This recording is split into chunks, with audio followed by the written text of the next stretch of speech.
નમસ્તે પ્રિય દર્શક મિત્રો, મારી આ યુટ્યુબ ચેનલમાં તમારું હાર્દિક સ્વાગત છે. હવે આપણે શ્રીમદ ભગવદ્ ગીતાના 18 અધ્યાયોનું શ્રવણ કરવાના છીએ.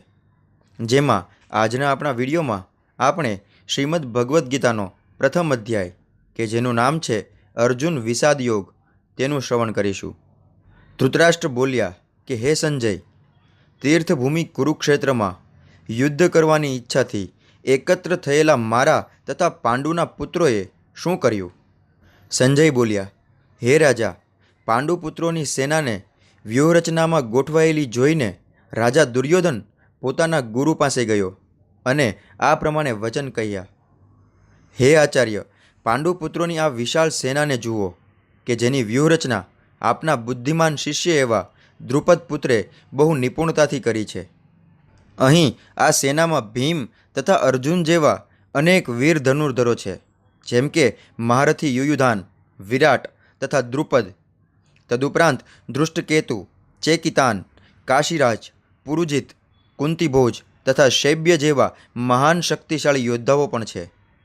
પરાક્રમી યુધામન્યુ, અત્યંત શક્તિશાળી ઉત્તમોજા, સુભદ્રાનો પુત્ર અને દ્રૌપદીના પુત્રો એ બધા જ મહારથીઓ છે. પરંતુ હે બ્રાહ્મણ શ્રેષ્ઠ, તમારી જાણ માટે હું મારી સેનાના તે નાયકો વિશે કહું છું કે જેઓ મારી સેનાને દોરવણી આપવામાં વિશેષ યોગ્ય છે. મારી સેનામાં સ્વયં આપ, ભીષ્મ, કર્ણ, કૃપાચાર્ય, અશ્વત્થામા, વિકર્ણ તથા સોમદત્તનો પુત્ર ભૂરિશ્રવા જેવા મહાપુરુષો છે કે જેઓ યુદ્ધમાં હંમેશા વિજયી રહ્યા છે. એવા અનેક વીરો પણ છે કે જેઓ મારા માટે પોતાનું જીવન તજવા તત્પર છે. તેઓ વિવિધ પ્રકારના શસ્ત્રોથી સુસજ્જ છે અને યુદ્ધ વિદ્યામાં નિષ્ણાંત છે. આપણું સૈન્યબળ અમાપ છે અને આપણે સૌ પિતામહ ભીષ્મ દ્વારા પૂર્ણપણે રક્ષાયેલા છીએ, જ્યારે પાંડવોનું સૈન્યબળ ભીમ દ્વારા સારી રીતે રક્ષાયેલું હોવા છતાં તે સીમિત છે. માટે સૈન્ય વ્યૂહમાં પોતપોતાના મોખરાના સ્થાનો પર રહીને આપ સૌ પિતામહ ભીષ્મની પૂરેપૂરી સહાયતા અવશ્ય કરશો. ત્યારે કરુવંશના મહાપ્રતાપી વયોવૃદ્ધ વડીલ પિતામહ ભીષ્મે સિંહની ગર્જના જેવો ઘોષ કરનારો પોતાનો શંખ ફૂંકીને ઉચ્ચ સ્વરે શંખનાદ કર્યો, જેનાથી દુર્યોધન બહુ હર્ષ પામ્યો. ત્યાર પછી શંખ, નગારા, તુરાઈ તથા રણશિંગા સહસા એક સાથે વાગવા લાગ્યા, જેનો સંયુક્ત વાદ્યઘોષ બહુ ઘોંઘાટભર્યો હતો. બીજી બાજુએ અર્થાત સામા પક્ષે શ્વેત અશ્વો જોડેલા વિશાળ રથમાં બિરાજમાન ભગવાન કૃષ્ણ અને અર્જુને પોતપોતાના દિવ્ય શંખ ફૂંક્યા. ભગવાન કૃષ્ણે પાંચજન્ય નામનો શંખ ફૂંક્યો, અર્જુને દેવદત્ત શંખ તથા અતિમાનુષી કર્મ કરનારા ખાઉધરા ભીમે તેનો પૌંડ નામનો પ્રચંડ શંખ ફૂંક્યો. હે રાજા, કુંતીપુત્ર યુધિષ્ઠિરે પોતાનો અનંત વિજય નામનો શંખ ફૂંક્યો અને નકુળ તથા સહદેવે સુઘોષ તથા મણિપુષ્પક નામના શંખ ફૂંક્યા. મહાન ધનુર્ધર કાશીરાજ, મહાન યોદ્ધા શિખંડી, ધૃષ્ટદ્યુમ્ન, વિરાટ, અપરાજિત સાત્યકી, દ્રુપદ, દ્રૌપદીના પુત્રો તથા અન્ય જેમ કે મહાબાહુ સુભદ્રાપુત્ર વગેરે સૌએ પોતપોતાના શંખ ફૂંક્યા. આકાશ તેમજ પૃથ્વી પર પ્રતિધ્વનિત થતા આ વિભિન્ન ગગનભેદી શંખોના નાદે ધૃતરાષ્ટ્રના પુત્રોના હૃદયોને વિદીર્ણ કર્યા. તે વખતે હનુમાનજીના ચિહ્નથી અંકિત ધ્વજવાળા રથમાં આરૂઢ થયેલા પાંડુપુત્ર અર્જુને પોતાનું ધનુષ્ય ઉઠાવ્યું અને તે બાણ છોડવા તૈયાર થયો. હે રાજન, ધૃતરાષ્ટ્રના પુત્રોને વ્યૂહમાં ગોઠવાયેલા જોઈને અર્જુને પછી ભગવાન શ્રી કૃષ્ણને આ વચન કહ્યા. અર્જુન કહે છે, હે અચ્યુત, કૃપા કરીને મારા રથને બંને સૈન્યોની વચ્ચે ઊભો રાખો કે જેથી અહીં ઉપસ્થિત યુદ્ધ કરવાની ઈચ્છાવાળાઓને અને આ મહાન શસ્ત્ર સંઘર્ષમાં જેમની સાથે મારે લડવાનું છે તેમને હું જોઈ શકું. ધૃતરાષ્ટ્રના દુર્બુદ્ધિવાળા પુત્રને પ્રસન્ન કરવાની ઈચ્છાથી જેઓ અહીં યુદ્ધ કરવા આવ્યા છે તેમનું મને નિરીક્ષણ કરવા દો. સંજય બોલ્યો, હે ભરતવંશી, અર્જુન દ્વારા આ પ્રમાણે સંબોધિત થયેલા ભગવાન કૃષ્ણે બંને પક્ષોના સૈન્યોના મધ્ય ભાગમાં જ તે ઉત્તમ રથને ઊભો રાખ્યો. ભીષ્મ, દ્રોણ તથા વિશ્વભરના અન્ય બધા જ રાજાઓની ઉપસ્થિતિમાં ભગવાને કહ્યું હે પાર્થ, અહીં એકત્રિત થયેલા આ બધા કરુઓને જો. બંને પક્ષોની સેનાઓની મધ્યમાં ઊભેલા અર્જુને પોતાના કાકાઓ, દાદાઓ, આચાર્યો, મામાઓ, ભાઈઓ, પુત્રો, પૌત્રો, મિત્રો તથા સસરાઓ તેમજ શુભેચ્છકોને જોયા.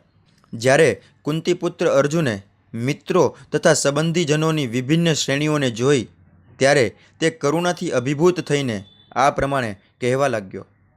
અર્જુને કહ્યું, હે પ્રિય કૃષ્ણ, આ રીતે યુદ્ધ કરવાની ઈચ્છાવાળા મારા મિત્રો તથા સ્વજનોને મારી સામે ઉપસ્થિત થયેલા જોઈ મારા અંગો ધ્રુજવા લાગ્યા છે અને મારું મુખ પણ સુકાઈ રહ્યું છે. મારા સમગ્ર શરીરે કંપ થઈ રહ્યો છે. મારા શરીરે રોમાંચ થઈ રહ્યો છે. મારું ગાંડીયું ધનુષ્ય મારા હાથમાંથી સરી પડે છે અને મારી ત્વચા બળી રહી છે. હું હવે અહીં વધારે સમય સ્થિર ઊભો રહી શકતો નથી. હું મારી જાતને ભૂલી રહ્યો છું અને મારું મન ભમી રહ્યું છે. હે કૃષ્ણ, કેશી દૈત્યના સંહારક કેશવ, મને તો માત્ર દુર્ભાગ્યના જ દર્શન થાય છે.